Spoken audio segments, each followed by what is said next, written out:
By offering training, resources, and opportunities for income generation, we have made an impact on the economic well-being of several people that were making a living in the agribusiness system, mainly women and youth.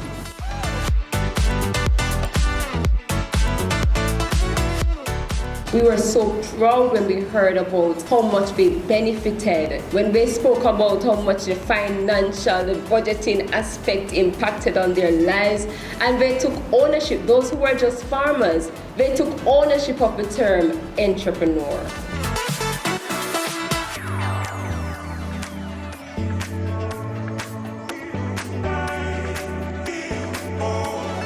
I would like to thank you, Ms. Dorothy and Mr. Nichols, for your presence in this project, and we are very happy to have you in this journey with us. Thank you so much.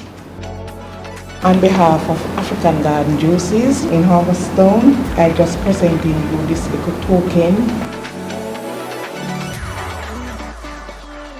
Our mission is to empower persons to succeed in the global economy, and we can't do that unless everybody is benefiting and everybody is learning. Not just our young kids, but also persons who are older. So thank you all very much for being here today and listening, and thank you to FAO for initiating projects like this for our Jamaican people.